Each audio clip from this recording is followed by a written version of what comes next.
믿지 말라 원칙이 있어요. 노년에 뭘 믿지 마라? 첫 번째로 배우자를 믿지 말래. 남편을 믿지 말라 이거예요. 재산 관리를 어떻게 해야 돼? 노년에 공동으로 해야 돼요. 한번 어떤 할아버지가 어느 대학에 재산을 100억인가 할머니하고 상의도 안 하고 기증한 적 있죠? 저는 그거 바람직하지 않다고 생각해요. 혼자 번 거 아니잖아요. 같이 버는 거 아니야, 같이. 그러니까 할머니들 지금 재산 많은 재산은 아니겠지만은 그래도 재산 읽은 거 남편 혼자 읽었어요? 아니죠? 근데 남편이 할머니하고 상의도 없이 둘째 아들 보증 딱 써주고 왔어. 근데 그게 싹 날라가 버렸어. 그러면은 남편 보면 미워요, 안 미워요? 죽을 때까지 미운 거예요. 그건 삶하고 직접 연결되기 때문에. 그러니까 배우자를 믿으면 안 돼요. 제가 본당 신부할 때 농담 반 진담 반으로 항상 그래요. 마누라를 믿지 말아라. 그럼 할아버지들 와서 신부님 그래도 우리가 어떻게 살았는데 마누라가 내 돈을 해먹을 수가 있겠어요? 그건 가봐야 하는 겁니다. 가봐야 하는 겁니다. 그런데 제가 여기 이제 본당 신부 관두고 이제 평창에 와서 농사 짓고 사는데 할아버지 한 분이 내가 세례를 준 할아버지예요. 그 할아버지가 배 만드는 회사의 공장장이셨어요. 대단한 분이죠. 정말로 멋있게 생기셔서 머리도 쫙 넘기고. 그런데 저한테 와갖고 나하고 얘기를 좀 하자고 그러더라고요. 그래서 신부님이 교리하고 신부님이 강론할 때 마누라를 믿지 말고 자식을 믿지 말라고 그랬는데 제가 그 얘기 들었을 때 내가 이 가정을 위해서 평생을 노력했는데 나를 무시할 수 있을까 그런 생각을 했대요. 근데 당신이 은퇴하고 난 다음에 자식들 아파트 한 채씩 다 사주고 평생 배 만든다고 자식들은 서울에서 살지만 본인은 저 아래 가서 살았단 말이야. 너무너무 미안해갖고 이 아파트 이름도 부인 이름으로 해주고 부인한테 2억인가 3억인가 현찰로 줬대요. 그러니까 자기 가족인 걸 다 나눠준 거예요. 근데 그게 딱 나눠주고 나니까 부인이 이혼하자고 그랬대요. 이혼하자고. 정말로. 그래서 너무 놀랬대요. 왜 난 평생 당신 자식들 키우고 뒷바라지만 했는데 당신 평생 해고 싶은 대로 다 하고 이제 집에 들어와고 나보고 뒷바라지 하라는 거냐? 난 못한다. 그러더라는 거예요. 그래갖고 그러면 나 혼자 살 돈이라도 줘라. 그 돈을 내가 왜 주냐?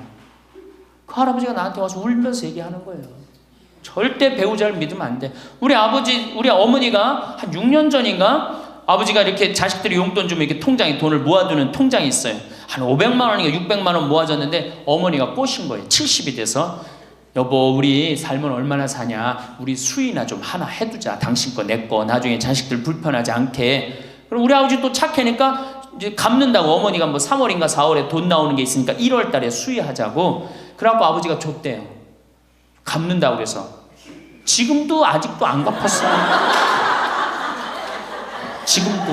이 마누라를 믿으면 안 돼요. 마누라를 믿으면. 그리고 또 한 가지 중요한 거. 수의해놨는데 지금 6년 전인가 7년 전에 600만 원인가 700만 원짜리 두 분 수의해놨는데 그거 지금 죽지도 않고 그거 장롱에서 썩고 있어. 썩고. 제발 그런 짓 하지 마세요.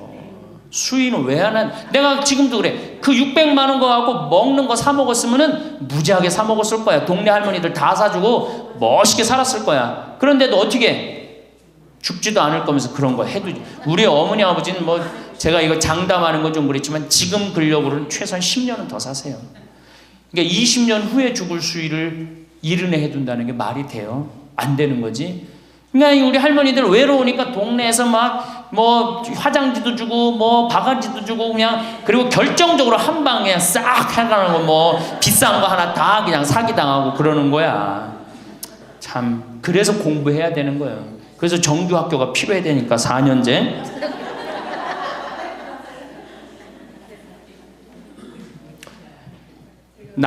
배우자를 믿지 마라. 두 번째 누구를 믿지 마라? 자식을 믿지 마라.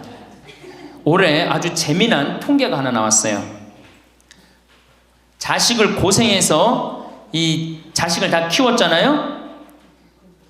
자식이 생활비로 지원받는 게 70 넘은 부모님들이 자식한테 1년 동안 생활비 지원받는 게 100만 원이야. 100만 원. 40%의 부모님들이 자식한테 1년에 100만 원 지원받아요. 100만 원 지원받으면 한 달에 얼마일까요? 7만 원도 안 돼. 8만 원, 8만 원. 대학 졸업한 자식이 지원해 주는 건 얼마일까요? 대학 졸업한 자식이 146만 원이에요. 대학 졸업한 자식이. 그러니까 대학 졸업한 자식은, 대학 안 졸업한 자식은 9만 원 정도 부모한테 대주고, 대학 졸업한 자식은 11만 원, 2만 원 정도 대주는 거예요. 대학 보내나 안 보내나 늙어서는 어떻게? 똑같아. 그러니까 내가 자식 대학 보냈다고 호강할 거다, 그런 생각하지 말라는 거예요. 자식들이 투자는 저희에게 맡기시고 당신은 인생에 투자하십시오. 딱 쪽박 차기 쉬운 얘기예요. 지금 시대가 어떤 시대인데. 그래서 노년은 투자하는 시기가 아니라 뭐 하는 시기야? 관리하는 시기예요. 투자하는 시기가 아니라 관리하는 시기야. 노년은. 그러니까 우리 할머니들은 내가 가지고 있는 걸 얼마나 관리하느냐에 따라서 삶이 결정돼. 그리고 이 투자라는 거 재미난 얘기 하나 해줄게요. 또 자, 미국이 인베스트 뱅크라고 그래요. IB 은행이라고 그래요. 투자 은행이라고 그래요. 미국 놈들이 우리나라 IMF 터졌을 때 자기네들 은행에서 투자 막 해갖고 우리나라 거 다 싼 값으로 다 사갔죠? 그 놈들 지금 어떻게 됐어요? 지금 미국이 어떤 꼴 나요? 10년 전 우리나라 꼴 똑같이 나왔고 나라 도산하게 생겼어요. 미국이. 투자라는 건 위험한 거예요. 투자라는 건. 이게 자본주의가 결코 좋은 게 아니에요. 자본주의가. 이 도둑놈들이지. 돈 모아갖고 가난한 거 뺏어갖고 열심히 일고 오는 거 다 뺏어가고, 이게 현대 자본주의야. 좀 어려운 얘기하면 신자유주의라는 거야. 이건 뭐 알 필요도 없지만 하여튼 굉장히 나쁜 거예요. 미국 놈들이 주장했던 거고. 누가 반대한 거야? 요한 바오로 2세 교황님이 철저하게 반대하고, 지금 베네딕토 16세 교황님도 철저하게 반대한 게 바로 신자유주의예요. 신자유주의라는 게 뭐냐? 미국에 돈 많은 놈들이 우리나라 회사 살 수 있는 거, 그게 신자유주의예요. 그러니까 이 벽을 없앤 거예요. 나라의 벽을 없애갖고. 그런데 그 놈들이, 투자한 놈들이 지금 어떻게 됐어? 쫄딱 망하게 생긴 거예요. 그러니까 지금은 어디든 내가 가지고 있는 걸 잘 관리하는 게 훨씬 중요한 거예요. 우리 할머니들 지금 뭐 어디 땅 사갖고 땅값 뛰면 뭐 하려고.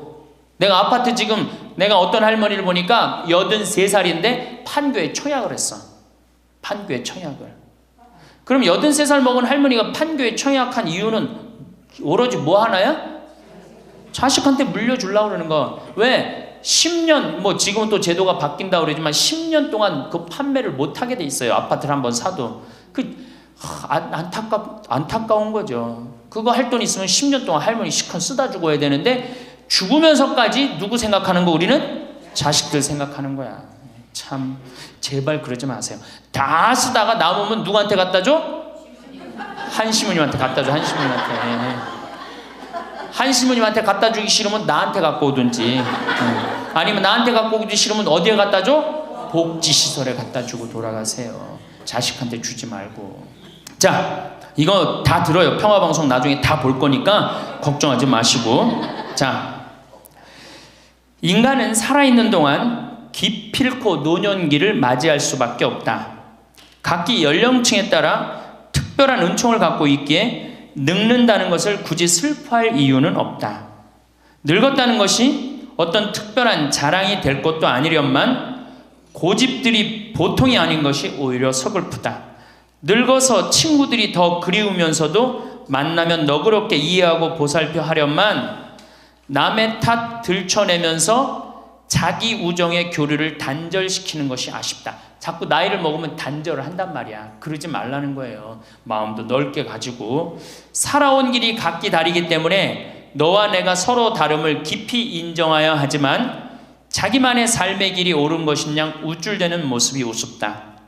늙어서는 새롭게 만나게 되는 사람도 점점 적게 된다는 것을 알고 만났던 사람들에게 더욱 애정을 쏟으면서 만났던 것을 아름다움으로 간직하고 소중하게 여겨야 한다. 그러니까 우리 할머니들 비산동 성당에서 10년, 20년 같이 다 사귀어왔던 친구 아니에요?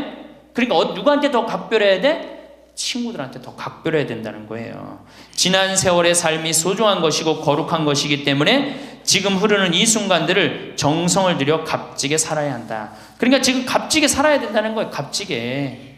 예. 자, 그래서 이제 이 세 번째 시간, 이제 진짜 노년의 세 번째 중요한 거, 재산 관리에 대해서 지금부터 말씀을 드릴게요. 재산 관리. 노년의 재산 관리 첫 번째, 닭으로 잡아먹지 말고 달걀로 살아라.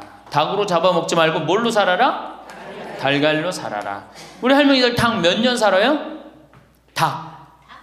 예. 닭이 뭐 1년, 2년 산다고 그러는데 닭이 27년 살아요. 닭이 27년 살아요. 안 잡아먹으면 안 죽어요. 우리가 잡아먹어서 빨리 죽는 거지 안 잡아먹으면 안 죽어요. 그럼 내가 키운 닭이 지금 7년 키운 닭이 있는데 300알 정도 나요. 300알 정도. 아주 더울 때, 아주 추울 때 빼고는 다 나요. 그러면 우리 할머니들 닭 잡아먹으면 어때 그날? 어때 그날? 좋잖아요. 닭다리도 뜯어먹고 국물도 먹고 그 배 갈라갖고 찹쌀도 넣고 그냥 거기서 찹쌀도 먹고 다음날 있어요 없어요? 아무것도 없죠? 달걀은 계란 후라이도 해먹고 계란찜도 해먹고 달걀찜도 해먹고 그 다음에 생달걀 먹기도 하고 그 다음 뿅아리도 까고 굉장히 좋죠? 근데 늙어서 대부분이 뭘로 잡아먹어요? 재산을? 닭으로 잡아먹는 거예요. 어떻게 잡아먹어? 어머니 아버지 제가 이번에 좀 사업을 좀 하고 싶은데 가게를 내고 싶은데 어머니 이거 좀 도와주시면은 제가 어머니 아버지 집에서 잘 모실 테니까 어머니 지금 살고 있는 집 팔고 우리랑 합쳐서 삽시다. 내가 가게 낼 테니까. 할머니들이 내가 살면 얼마나 사나? 자식이 사업하겠다는데 내가 무슨 영화를 볼래나? 살면은 얼마나 사나? 몇 년 더 살아? 30년 더 살아요. 70부터 30년이 소중한데 이걸 다 까먹고 자식 해줘야 되겠다. 그리고 집 팔고 아들 집으로 들어가는 날 그날부터 할머니들은 뭐가 되는 거냐? 천덕꾸러기 되는 거예요. 천덕꾸러기 되는 거예요. 그 다음에 눈칫밥 먹는 거예요. 내 재산 주고 내가 이 집에 다 키운 자식인데도 70, 80 되면 어떻게 돼? 눈칫밥 먹고 천덕꾸러기 되는 거야. 그러니까 절대 닭으로 잡아먹으면 안 돼요. 내가 잘 아는 양반이 정년퇴직을 하고 6억을 모았어요. 6억을. 근데 아들이 아예 가게를 하고 싶다는 거야. 가게도 그냥 서울에서 얻어야 되고. 그래갖고 아버지 내가 아버지 잘 모실 테니까 그거 좀 돈을 좀 나한테 투자를 해달라고. 그래갖고 이분이 그랬대. 내가 이제 은퇴도 했고 자식한테 기대서 살아요.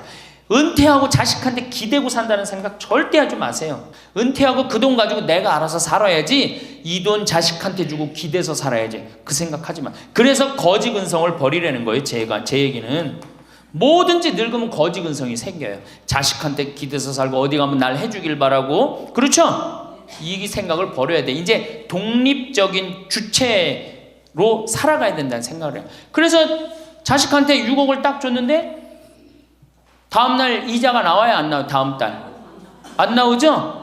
이 은행에다 넣으면 이자 아무리 못 돼도 한 200만 원 300만 원 나올 거야. 그럼 200만 원 300만 원 원금도 있고 이자도 200만 원 300만 원이면 어떻게 해요? 쓸만해져? 근데 아들은 자기 사업 유지하기도 바쁜데 부모님 한 달에 200만 원 300만 원 용돈 드릴 수 있어요 없어요? 우리 자식들 의식 속에는 무슨 의식이 있어? 부모 돈은 내 돈이라는 의식이 있어요. 도둑놈 심보가 있단 말이에요. 도둑놈 심보가. 결국은 이분 60 넘은 젊은이 아니야. 젊은이.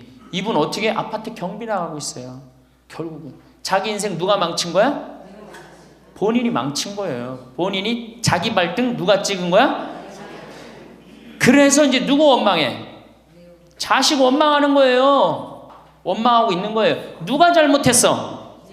할머니들이 잘못한 거지. 할아버지들이 잘못한 거지. 남은 30년 인생 휴가다. 보너스다. 내가 가지고 이제까지 벌은 거 이거 갖고 잘 써야 되겠다. 이 생각을 하셔야 된다는 겁니다.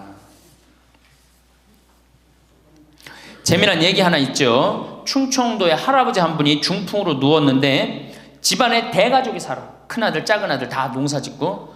근데 중풍으로 누워봐. 이 똥 오줌 막 못 가리고 이러면은요 정말로 참 아무도 안 들여봐요. 근데 그냥 그 대가족이 사는데 하루에 밥 3끼 들어올 때 외에는 방문이 안 열리는 거예요. 그러니까 이 할아버지가 기가 막히잖아. 손자도 있고 손녀도 있는데 3번밖에 방문이 안 열리니까 하루는 큰아들을 부른 거야. 얘야 저 논 두만지기 좀 팔아와라. 아버지 누워있는데 무슨 돈이 필요합니까? 글쎄 그거 내 땅 아니냐. 두만지기를 팔아왔어요. 그랬더니 이거 은행에 가고 1,000원짜리로 바꿔와라. 1,000원짜리로 바꿔왔어요. 이거 내 이불 밑에다 깔아라. 쫙 깔았어요. 그러고 난 다음에 방문 열릴 때마다 1,000원씩 얹어준 거예요. 아니 손자놈들이 가만히 보니까 방문 열릴 때마다 1,000원씩 나온단 말이야. 할아버지 학교 다녀오겠습니다. 그러니까 어떻게? 너 학교 가서 맛있는 거 사 먹어라. 1,000원. 학교 다녀왔습니다. 1,000원. 1,000원 주기 전에 하루에 딱 3번 열리던 방문이 1,000원을 주고 나니까 하루에 30번씩 열리는 거예요. 늙어서 누가 효자예요? 그렇지. 늙어서 자식이 효자가 아니라 누가 효자야? 돈이 효자예요. 늙어서는 이 재산 관리를 참 잘하셔야 됩니다. 어떻게 잘하셔야 되느냐 하면은, 자, 우리 할머니들, 내가 이제 늙은 노부모가 있어요. 큰아들 최고 아니야? 둘째 아들도 있고 딸도 있고 막내딸도 있어요. 아, 그런데 누구한테 자꾸 사업비를 대줘? 큰아들한테 계속 사업비를 대줬어. 그런데 부모한테 돈 뺏어갖고 사업하는 놈 중에 성공하는 놈들 없어요. 쉽게 들어온 거 갖고 어떻게 성공을 해요? 그래갖고 이놈이 IMF 때 쫄딱 망했어. 쫄딱 망해갖고 집도 다 날라가 버렸어. 집도 다 날라가니까 이 노부부도 이제 돈 한 푼도 없고 다 날렸어. 보증선 것까지 해갖고 은행에 다 날렸어. 그러면은 둘째 아들 네 집에 가면 둘째 아들이 받아줄 것 같아, 안 받아줄 것 같아? 안 받아주죠. 나 힘들고 어려울 때 어머니 아버지가 나한테 해준 게 뭐 있냐고 그 좋아하는 큰아들한테 가라고 그 쫓겨나는 거예요. 그리고 여기 딸한테 가면 딸이 받아줄 것 같아요? 그 좋아하는 엄마 아들한테 가라고 그러고 갈 데가 아무것도 없는 거예요. 나이 먹어갖고 한 자식한테 재산 주는 것처럼 어리석은 게 없어요. 그리고 재산을 줘서도 안 되고, 그러니까 기브 앤드 테이크를 해야 돼. 나이 먹어서 기브 앤드 어떻게? 테이크. 주고 받아야 돼. 제가 평화방송에서도 한번 얘기했지만 우리 어머니가 저한테 예전에 내 차가 고장이 났었어요. 에어컨이. 그랬더니 내 차를 한번 타보시더니 신부님 차 고장이 나고 어떻게 하느냐고 그래갖고 은행에서 돈을 찾아갖고 10,000원짜리를 이렇게 신문지에 싸갖고 왔어. 그 수표로 갖고 어떤데 그래갖고 이렇게 싸갖고 왔어요. 그래서 어머니가 주신 돈으로 소나타 EF 소나타 골드를 샀어요. 그러니까 내가 어머니가 나한테 그 엄청난 좋은 차를 사줬기 때문에 난 지금 어머니한테 용돈 드리는 거 하나도 아깝지 않아요. 아깝지 않을 뿐더러 지금 내가 용돈을 앞으로 10년을 드려도 못 갚아요. 그러니까 기브 앤드 테이크야. 우리 누나도 어머니가 차를 한 대 사줬어요. 누나도. 그래갖고 어머니가 강원도 놀러 가고 싶다. 언제든지 모시고 와. 왜? 차 사줬으니까. 지리산 놀러 가고 싶다. 그럼 언제든지 모시고 가요. 기브 앤드 테이크예요. 큰아들, 딸이 대학에 들어갔어요. 작년에 어머니가 그렇더라고. 내 첫 손녀 대학 들어가니까 대학 등록금은 내가 내마. 그거 딱 내주는 거예요. 얼마나 좋아요. 네. 그러니까 우리 집은 어머니가 수원 정자동에 사는데 자식들이 반경 1km에 다 붙어 삽니다. 왜 붙어 살까요? 떨어지는 고물이 있잖아요. 떨어지는 고물이. 네. 그러니까 반경 1km 다 붙어 사는 거예요. 또 반대로 제가 우리 자식들한테 원칙을 정해놨어요. 부모님한테 용돈 드리는 원칙. 그래서 우리 어머니 아버지가 1년에 연봉 2,000만 원이 넘어요. 자식한테 받는 용돈이. 많이 받죠? 그러면 그 돈 가지고 어머니 아버지가 당신을 위해서 쓰십니까? 또 모아뒀다가 어떻게? 자식한테 쓰고. 그래야지 치매가 안 걸리는 거예요. 저는 정말로 감사한 게 우리 어머니 아버지가 아직도 아파서 병원에 입원 한 번도 안 했다는 거예요. 지금도 이제 소백산에 송이 캐러 가신다고 나한테 전화를 하셨어요.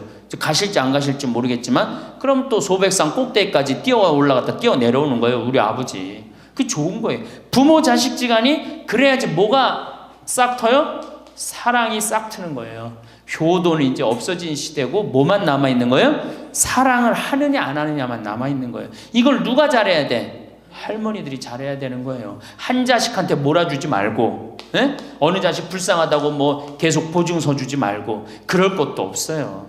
그냥 은행에 가갖고 어떻게 딱 맡기고 난 다음에 그거 갖다가 쓰면 되는 거예요. 자, 닭으로 잡아먹지 말고 뭘로 해라? 달걀로 살아라. 그러니까 자식한테 절대 주지 말고. 그럼 신부님 무슨 재주로 달걀로 삽니까? 방법이 뭡니까? 부동산에 집착하지 마라. 늙어서 부동산에 집착하지 말라. 우리 할머니들 지금 안양 거기 그 주공하고 이 인공마을 그 개발돼 갖고 지금 아파트 한 채 3억, 4억, 5억 한다 그러죠? 그러면 할머니들이 지금 4억짜리 아파트 살 이유가 있어요? 4억짜리 살 아파트가 있어요? 그걸 팔으라는 거예요. 그거를 팔고 어떻게? 15평, 20평으로 가라는 거예요. 지금 3번에 보면 50평, 이 은퇴한 할머니, 할아버지들이 50평에 사는 할머니들이 무지 많아요. 50평이 밥 먹여줘요? 뭐만 나와? 관리비만 더 나올 거 아니야. 관리비만. 근데 어떤 할머니들이 그런 할머니들이 있어. 자식들이 찾아오면은 집이 넓어야 되지 않느냐고. 자식들이 1년에 몇 번 찾아오는데 1년에 두세 번밖에 더 와요? 추석 때, 생일 때, 그 다음에 설 때. 그 외에는 거의 안 찾아온단 말이에요. 그걸 위해서 50평짜리를 그냥 깔고 앉아서 20년, 30년 앉아 있는다는 건 말도 안 되는 거예요. 그러니까 미국은 부동산이 30%, 금융이 70%라는 거예요. 그러니까 만약에 좁은 집에 해갖고 은행에다가 지금 3번에 5억, 6억이라는데 그거 은행에다 넣어놓으면은 어머니, 아버지 인사 갈게요. 그래, 인사 오면 내가 호텔로 와라. 호텔에서 내가 맛있는 거 사줄 테니까. 그리고 먹어서 보내요. 그걸 뭘 집에서 그걸 기다리고 있어요. 그래서 부동산 지금 영모기지론이라는 거 아시죠? 자, 지금 4억짜리 아파트를 팔았어.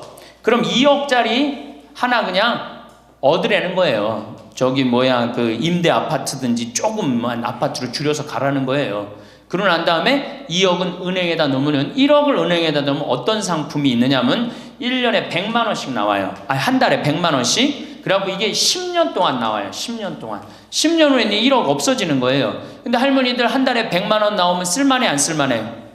쓸만하죠? 예. 만약 2억을 집어넣으면 어떻게 나올까? 한 달에 얼마가 나와? 200만 원이 나오는 거예요. 200만 원 다 써요? 못 써요? 못 쓰죠? 그럼 한 50만 원은 혹시 10년 후에 또 살지 모르잖아. 그러니까 그거 또 은행에다 연금으로 또 하나 묶어두라는 거 10년 동안. 그럼 10년 후에 또 나온다는 얘기예요. 그렇게 해갖고 내가 이제 70에 집을 정리했어. 80이 됐는데 안 주고 그럼 90까지 나온단 말이에요. 이렇게 한 달에 150만 원 가지고 냉면 먹고 싶으면 냉면 먹으러 가고, 그 다음에 내가 다음 시간에 내일 얘기하겠지만은 수영장 다니고 헬스장 다니고 춤 배우러 다니고 경복궁 가고 창덕궁 가고 평창 놀러 오고 이렇게 살면은요 절대, 제가 성공적인 노하라고 미국에서 20년 동안 연구한 책 한 권을 다 읽었어요. 그랬더니 그렇게 사는 할머니, 할아버지들은 중간에 쓰러지는 법이 없다는 거예요. 96%가 건강하게 살다가 죽을 때 많이 고생해 한 달, 두 달이라는 거예요. 그러니까 어떻게 죽을 수가 있는 거야? 꼴까닥 죽을 수가 있는 거야. 돈을 쓰다 죽어야지 꼴까닥 죽는 거지, 안 쓰고 가만히 있으면 바로 병든다는 거예요. 바로 병든다는 거예요. 그러니까 우리 할머니들 어떻게 하셔야 돼? 부동산 어떻게? 내일 어떻게? 내일 은행 가갖고 어떻게? 은행 가갖고 평가 받아갖고 더 좋은 건 뭐냐? 이 집을 팔지 않고 더 좋은 건 그냥 영모기지론이라고 그러죠? 영모기지론. 은행에 갖다 맡기고 다 내가 죽을 때까지 돈이 나옵니다. 죽을 때까지 돈이 나오고 죽으면은 누가 갖고 가? 은행이 갖고 가는 거예요. 그러면은 우리 할머니들 아까 제가 말씀드렸죠? 재산이 나오면 반은 국가가 갖고 가고 반은 자식들이 싸워. 반은 써보지도 못하는 거야. 물론 이것도 못 써보는 거야. 근데 내가 이걸 전부 다 은행에다 맡겨갖고 요 자식 용돈 주고 싶으면, 아까 기브 앤 테이크 말씀드렸죠? 용돈 주고 싶으면 용돈 주고 먹고 싶으면 다 내가 쓰다가 나라 경제도 돌아가잖아. 500만 명이 이렇게 쓴다고 생각해봐. 경제 돌아갈 것 같아? 안 돌아갈 것 같아요? 잘 돌아가요. 쓰고 싶은 거 쓰고 하고 싶은 거 하고 다니고 싶은 거 다니고 다 하다가 죽으면 누가 갖고 가? 은행이 갖고 가는 거야. 자식도 안 싸우고 얼마나 좋아요. 그러니까 닭으로 잡아먹지 말고 뭘로 살아라? 달걀로 살아라. 그 다음에 부동산에 집착하지 말아라. 그 구리에 있는 성 베드로 대학이라는, 구리 성당에 있는 성 베드로 성당에 강의를 갔어요. 그랬더니 강의하기 전에 할머니들이 다 일어나더라고. 봉사자들이 딱 앉더니 수업하기 전에 한 번씩 노인 10계명을 딱 하는데 그분들이 정한 것 같아. 근데 너무 멋있더라고. 그래서 요거 읽어 한번 드릴게요. 1. 당황해하거나 성급해하지 말고 뛰지 말라. 나이를 먹으면 자꾸 당황할 때가 많죠? 그렇죠? 그리고 막 여기 할머니들 여기 와갖고 방이 어딘지 모르고 막 옥상으로 올라가는 할머니들도 있어요. 그런데 그럴 때 어떻게? 당황해하지 말고 성급해하지 말고 물어보면 돼. 근데 나이를 먹으면 자꾸 당황을 하고 성급해. 그리고 안 되면 그 다음에 신경질을 부려요. 왜 이러느냐고. 할머니들 아까 저 밑에서 여기 위에 올라올 때 힘들었어 안 힘들었어요? 그 여기 모든 할머니들이 우리 계단에 올라올 때 막 승질을 내. 힘들다고. 이렇게 꼭대기에 있느냐고. 관광버스 여기까지 끌고 올라오지 왜 우리를 저기 밑에서 내려놓냐고. 힘들면 쉬었다가 올라오고 힘들면 쉬었다가 올라오고 힘들면 쉬었다 올라오면 되지. 그러니까 절대 당황하지 말라는 거예요. 두 번째, 자식이 무엇을 해줄까를 기대하지 말라. 참 좋은 얘기 같아. 그러니까 할머니들이 서서 이걸 다 외우더라고. 자식이 뭘 해줄까 기대하지 말라. 거지근성을 버리라는 거예요. 거지근성. 누가 날 해줄까. 돈 제일 많이 깔고 있는 건 누구? 할머니 할아버지들이 제일 많이 깔고 있는 거야. 근데 그거를 쓰는 방법을 모르는 것 뿐이죠. 이제 쓰는 방법을 배우세요. 내일 은행에 가갖고 잡히세요. 잡혀갖고 대출해갖고 한 달에 100만 원씩 딱딱 연금으로 이렇게 빼서 딱딱 쓰는, 돈 쓰는 재미로 늙어서 살아야지 그 재미 없으면 못 살아요. 세 번째, 고집 부리지 말라. 고집 부리지 말라. 60년 70년 살아온 가닥이 있잖아요. 그렇죠? 그러니까 그 경험을 절대 포기하지 않는 거예요. 그러니까 새로운 걸 안 받아들이는 거지. 고집 피는 할머니들 많죠. 네 번째, 시샘하지 마라. 왜 이렇게 또 욕심이 많어? 나이 먹으면 그냥 옆집 할망구가 뭐 아들이 와서 뭐 했다고 그러면 그냥 속에서 그냥 부글부글 끓죠. 시샘하지 말라. 다섯 번째, 공치사하지 말라. 이것도 참 좋은 것 같아. 공치사. 내가 니네들 어떻게 키웠는데, 내가 니네들 어떻게 키웠는데, 아플 때 업어서 밤에 이 약국에 달려가고 막 두들겨갖고 내가 너를 어떻게 키웠는데.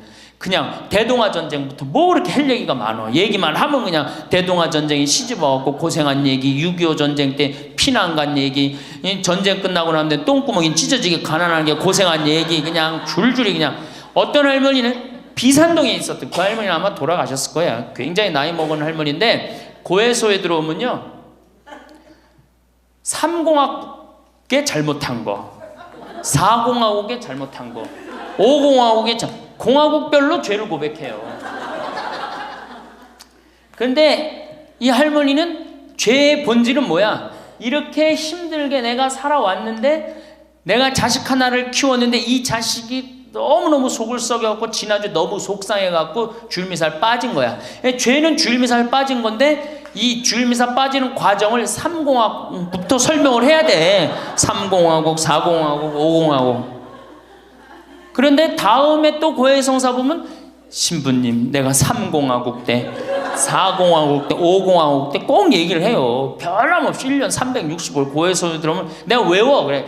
저 할머니가 하면 그래 3공화국 때 뭐 이승만 때 뭐 똑같이 해요. 다 외워. 내가 끝까지. 그러지 마세요. 공치사하지 말라는 거야. 내가 옛날에 너희들을 어떻게 키웠는데. 애들은 뭘로 들어? 그 잔소리로 들리는 거예요. 잔소리로. 그리고 과거를 얘기하는 건 불행한 거예요. 미래를 얘기해야 돼요. 미국에 할머니 한 분이 99살에 대학을 들어갔어요.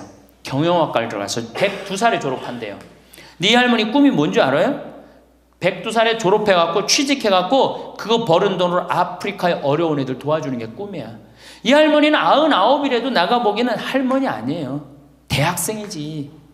나이는 숫자에 불과한 거예요. 나이는. 그러니까 우리 할머니들 과거 얘기하지 말어. 뭘 얘기해? 미래. 앞으로 뭘 할 거다. 내가 앞으로 3년 동안 돈 모아서 성지순례 갈 거다. 김계한 성당 갈 거다. 3년 동안 돈 모아서 내가 제주도 이시돌 목장 갈 거다. 내가 돈 모아갖고 뭘 할 거다. 미래를 얘기하란 말이야.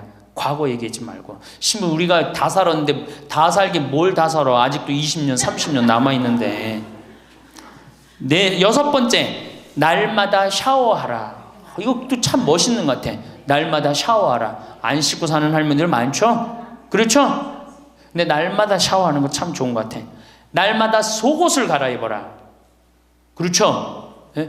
그러니까 항상 깨끗하게 살라는 거예요. 항상 깨끗한 옷, 예? 이쁜 한복 이런 것도 입고 곱게 좀 있으라는 거야. 맨날 이건 뭐 몸빼바지 비슷한 거 입고 그냥 돌아다니지 말고 파마도 좀 이쁘게 하고. 그러니까 내가 항상 하는 얘기 아니야. 여기 온 할머니들 지금 딸이 있는지 아들이 있는지 금방 구분이 돼. 아들만 있는 할머니는 어때? 파마를 어떻게 하고 와? 철모 뒤집어 쓴 것처럼 해고 와요. 아들만 있는 할머니들 몇 있어 지금 그런 할머니들. 예. 자기 아들은 엄마가 파마를 철모 뒤집어 쓴 거 했든지 뭐 했든지 관심 없어요. 딸이나 돼야지 엄마 그 좀 염색도 좀 하고 웨이브도 좀 이렇게 주고 그러라고 그러지. 이 8번째, 많이 듣고 조금만 말하라. 많이 듣고 많이 들으라는 거니 공부하라는 얘기예요. 공부. 제가 내일 이제 그 얘기는 드릴 거예요. 그 다음에 9번째, 많이 움직이고 많이 걸어라. 이 굉장히 중요해요. 나이 먹으면 자꾸 근육이 땡기기 때문에 걷고 싶어 안 걷고 싶어요? 안 걷고 싶죠? 그러니까 안 걷고 싶으니까 그냥 집에서 참 쪼그리고 앉아있어. 쪼그리고 앉아있으면 굳는 거예요. 그대로 굳어버리는 거예요. 쪼그리고 앉아있으면. 그러니까 가능한 한 많이 걸으라는 거야. 그러니까 성당 평일미사 열심히 다니세요. 그냥 다닐 수 있을 때까지 다니시는 게 좋은 거예요. 그러니까 우리 할머니들은 지금 이 나이에 비산동 성당에 어르신 성경대학 나와서 배우지, 평일미사 나오지, 성경대학 나오면 밥 주지, 친구 있지. 아, 하느님 믿어서 받는 은총이 어때요? 정말 엄청난 거예요. 그런데 하느님한테 죽을 때 안 바치고 죽고 누구한테 주고 죽으려고 그래?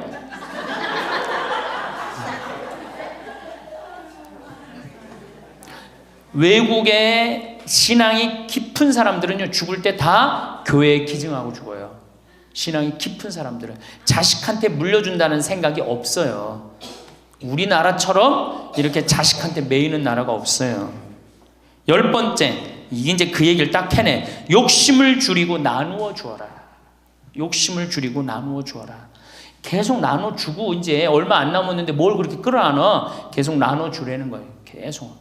그래서 이게 우리 할머니들, 제가 우리 할머니들 보면은 어디 잔치집에 가면은 뭐부터 챙겨?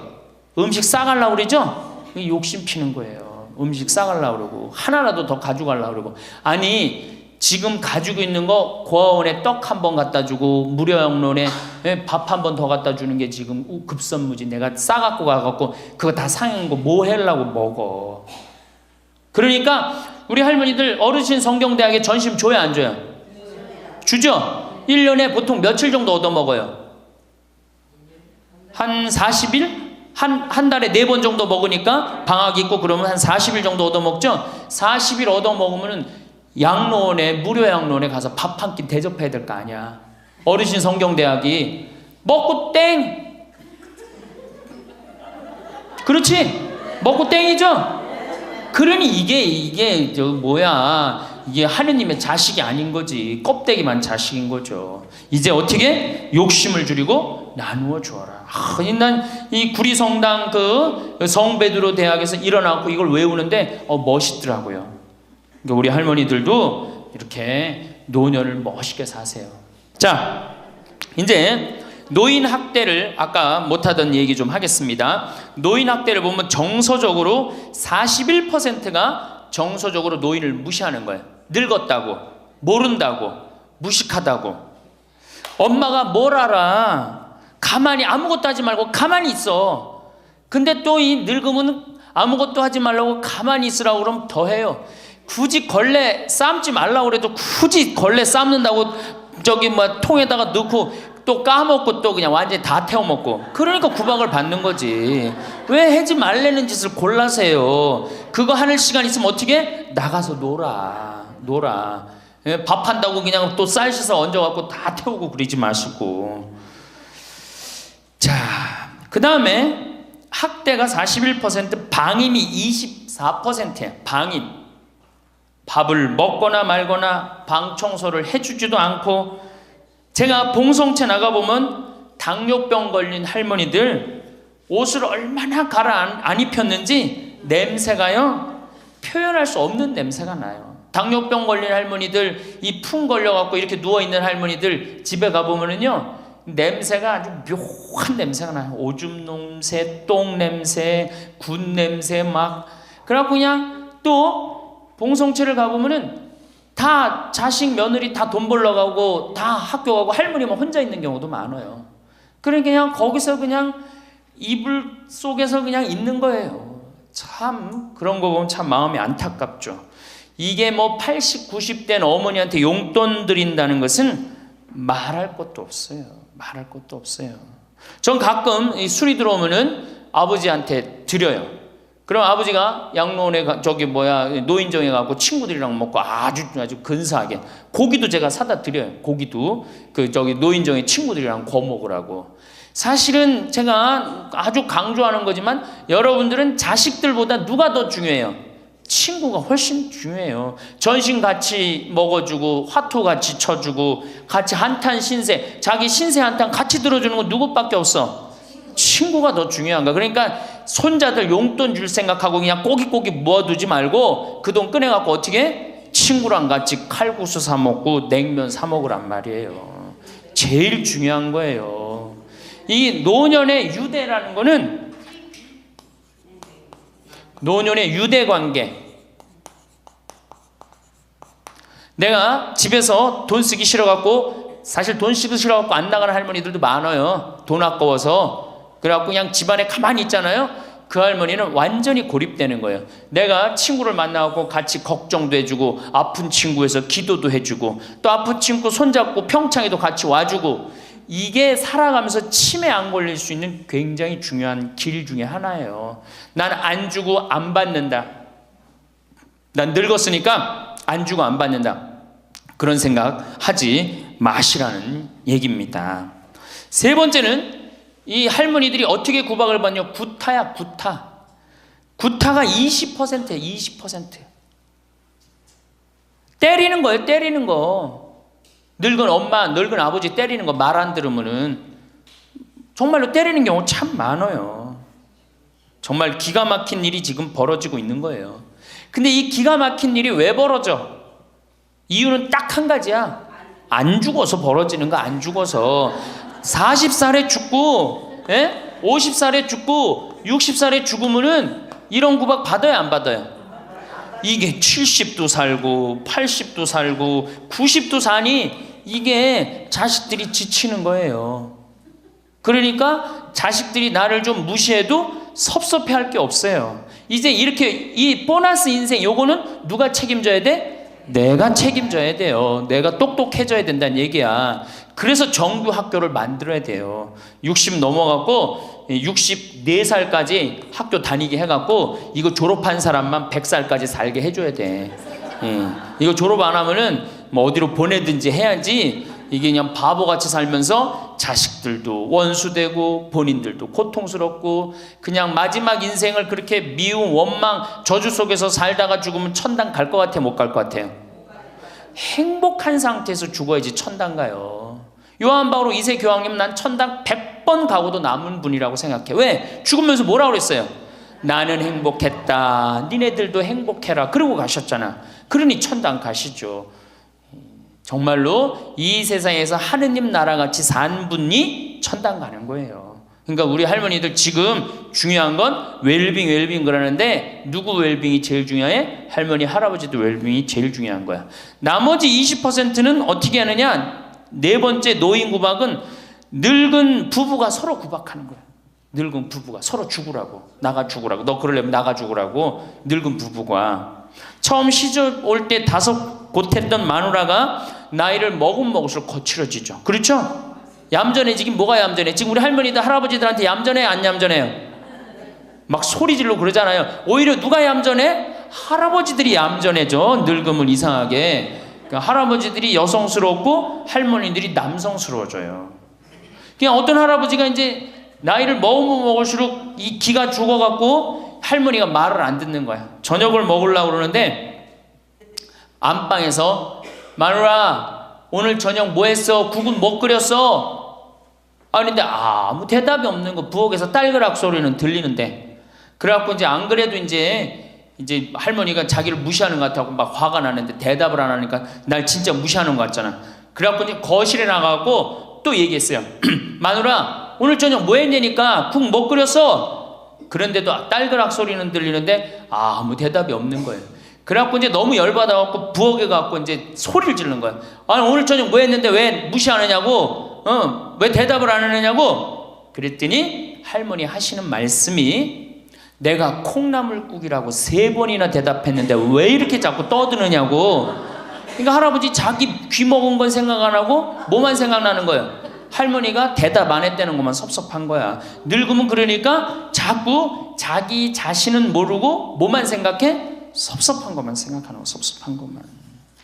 이게 서로 이해하고 감싸줘도 전차를 판국인데, 이게 서로 구박하면 되겠어요. 이제는 누구밖에 없어? 할머니, 할아버지들밖에 없어요. 이제 만약에 돌아가시면 어떻게 돼요? 고아되는 거예요. 고아되는 거. 할아버지들 돌아가시면 우리 할머니들 뭐 돼? 고아되는 거예요. 작년에 여기 할아버지, 여기 고아할머니 몇 분 계신가 보다. 작년에 할아버지 한 분이 81살 되신 할아버지예요. 오셔갖고 그러는 거예요. 두부도 만들어 먹고, 여기 또 5월 6월달 경치가 너무 좋잖아요. 찰떡도 만들어 놓고. 근데 할아버지가, 신부님, 이렇게 좋은데 나 혼자 오니까 별로 안 좋아요. 우리 마누라하고 나하고는 부부 음식이 너무 좋았는데 작년에 마누라가 죽었다는 거예요. 그런데 더 여기 오니까 더 쓸쓸해 되는 거야. 이 좋은 거 같이 봤으면 얼마나 좋을까. 이 앞에 강 바라보고, 탁 저녁에 모닥불 펴놓고 놀고, 아까 두부 만들어갖고 막걸리 한잔하고, 이 좋은 걸 같이 했으면 얼마나 좋았겠느냐 이거예요. 그러니까 우리 할머니들 자식들 걱정하지 말고 누구 걱정해줘? 할아버지들 걱정해줘요. 자식들 뒷거 챙겨줄 거 있으면 누구 보약해드려? 할아버지 보약해드리세요. 자식은 우리나라처럼 자식한테 매이는 나라가 없어요. 그리고 자식들도 못된 거죠. 부모님이 이제 60 됐으면은 부모님 그동안 모은 재산으로 행복하게 살게 도와줘야 되는데 그걸 끝까지 뺏어 먹으려고 그러는 게 대한민국 자식들이에요. 나쁜 자식들이에요. 제가 보기에는. 제가 2번 강의를 했더니 할머니 한 분이 저한테 기가 막힌 시를 하나 저한테 주셨어요. 제목은 허무입니다. 허무. 부생 모육 그 은혜가 태산보다 높고 큰데 청춘 남녀 많다지만 효자 효부 안 보이네. 시집가는 새색시가 시부모를 마다하고 장가가는 아들들은 살림나기 바쁘도다. 그러니까 아들 키워도 소용없다니까. 그냥 여우 같은 마누라 그냥 쫓아나가기 바쁘다 이거죠. 제 자식이 장난치면 싱글벙글 웃으면서 부모님이 훈계하면 듣기 싫은 표정이네. 시끄러운 아이 소리 잘한다고 손뼉치며 부모님의 회심소리 듣기 싫어 빈정대네. 제 자식이 오줌 똥은 맨손으로 주무르나 부모님의 기침갈에 불결하여 밥 못 먹네. 과자 봉지 들고 와서 아이 손에 쥐어주고 부모 위에 고기 한 근 사올 줄을 모르도다. 애완동물 병이 나면 가축병원 달려가고 늙은 부모 병이 나면 그러려니 태어나고 10자식을 키운 부모 하나같이 키웠건만 10자식은 한 부모를 귀찮스레 여겨지네. 그래서 여기저기 다니면서 길에서 죽는다며요. 아들 많이 키우면은 그냥 이 집에 쫓겨가고 저 집에 쫓겨가고 가다가 자식 위에 쓰는 돈은 아낌없이 쓰건만은 부모 위에 쓰는 돈은 하나 둘씩 따져보네. 자식들의 손을 잡고 외식함도 작건만은 늙은 부모 위해서는 외출 한번 못하도다. 좋은 것 같아요. 아주 요즘 우리 할머니들이 받는 서름을 기가 막히게 표현한 것 같아요. 이런 거 듣고 고개만 끄덕일 게 아니라 실질적으로 이렇게 살아란 말이에요. 이런 자식들을 위해서 뭘 재산을 물려준다고 돈 안 쓰고 깔고 앉아갖고 그냥 참 쥐고 있어요. 내일 어떻게? 은행 당장에 가갖고 어떻게? 은행에다 잡혀갖고 대출 받아서 다 쓰다 죽으세요. 다 쓰다가. 내일은 노년을 어떻게 하면 멋있게 사느냐. 정말 내일은 제대로 제가 내일 말씀을 드릴 거예요. 그래서 우리 할머니들 이제 이거 끝나고 여 바깥에 지금 이제 모닥불 피고 놀 거죠? 네, 모닥불 지금 펴줄 거야. 그 모닥불 피면은 자, 우리 젊은 사람들한테 이 남은 이 지금 30년, 40년이 소중해. 지금 10년 남은 할머니들이 소중해. 10년 남은 할머니들이 소중해지. 그러니까 오늘 밤에 모닥불 펴줄 테니까 이 밤을 불살르라고. 예? 원 없이 그냥 즐겁게 노시라고. 예? 본당 신부님도 온다고 내가 통화했으니까 이 밤을 불살르고 즐겁게 보내세요. 아까 보니까 벌써 춤추고 노래하는 할머니들이 있는데 그렇게 사셔야 된다는 거예요. 제발 자식 걱정하지 말고. 자식 걱정한들 해결해 줄 수도 없고 자식의 마음에 담지도 않아. 근심 걱정 다 털어버리고 어떻게? 모닥불 펴놓고 이 밤을 불살르시기 바랍니다. 많은 분들이 행복을 멀리 있는 큰 목표처럼 생각합니다. 건강한 몸과 넉넉한 경제력만 있다면 행복해질 수 있을 거라고 믿습니다. 물론 이런 것들도 중요합니다. 하지만 진정한 행복은 거창한 조건이 아니라 마음가짐과 일상 속 작은 실천에서 시작됩니다. 매일 아침 오늘 하루를 어떻게 보낼지 생각하는 그 순간부터 행복은 만들어집니다. 특별한 일이 없어도 괜찮습니다. 평범한 하루 속에서도 기쁨을 발견하고 의미를 만들어가는 것이 진짜 행복입니다. 건강은 모든 것의 기본입니다. 아무리 좋은 계획이 있어도 몸이 따라주지 않으면 실천하기 어렵습니다. 그래서 매일 몸을 돌보는 습관이 필요합니다. 거창한 운동이 아니어도 됩니다. 집 근처를 천천히 걷는 것만으로도 충분합니다. 아침에 일어나서 가볍게 스트레칭을 하고 동네 한 바퀴를 도는 습관은 몸을 깨우고 마음도 상쾌하게 만듭니다. 걷다가 만나는 이웃과 인사를 나누고 꽃이 핀 화단을 구경하는 작은 즐거움이 하루를 풍요롭게 합니다. 날씨가 좋지 않을 때는 집 안에서 간단한 체조를 하거나 계단 오르내리기를 해도 좋습니다. 식사도 중요합니다. 배부르게 먹는 것보다 적당히 먹는 것이 몸에 더 좋습니다. 천천히 씹으며 음식의 맛을 음미하고 감사한 마음으로 식사를 하면 소화도 잘 되고 마음도 평안해집니다. 물을 자주 마시고 제철 과일과 채소를 챙겨 먹는 것도 건강을 지키는 좋은 방법입니다. 짜고 단 음식은 줄이고 담백한 음식을 즐기는 습관을 들이면 몸이 가벼워집니다. 그리고 정기적으로 건강검진을 받으며 몸의 변화를 살피는 것을 잊지 말아야 합니다. 작은 이상 신호를 놓치지 않고 일찍 발견하면 큰 병으로 키우지 않을 수 있습니다. 약을 복용한다면 정해진 시간에 빠짐없이 먹고 의사의 지시를 잘 따르는 것도 건강관리의 기본입니다. 몸의 건강만큼 마음의 건강도 중요합니다. 마음이 편안해야 일상이 즐겁고 삶의 질이 높아집니다. 긍정적인 마음가짐을 가지려고 노력하는 것이 필요합니다. 물론 항상 좋은 일만 생기는 것은 아닙니다. 힘든 일도 있고 속상한 일도 있습니다. 하지만 그럴 때일수록 부정적인 생각에 오래 머물지 않고 좋은 면을 찾아보려는 태도가 중요합니다. 오늘 겪은 불편함보다 오늘 받은 작은 친절에 집중하고 내일은 더 나은 하루가 될 거라고 믿는 마음이 필요합니다. 감사하는 습관도 마음의 건강에 큰 도움이 됩니다. 아침에 눈을 뜰 수 있음에 감사하고 따뜻한 밥을 먹을 수 있음에 감사하고 걸을 수 있는 다리가 있음에 감사합니다. 당연하게 여겼던 것들이 사실은 모두 감사한 일입니다.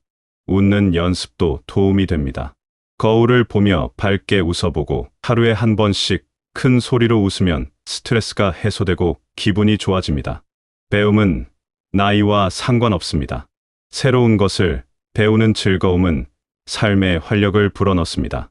요즘은 배울 수 있는 것들이 정말 많습니다. 배움은 꼭 강좌를 듣는 것만을 의미하지 않습니다.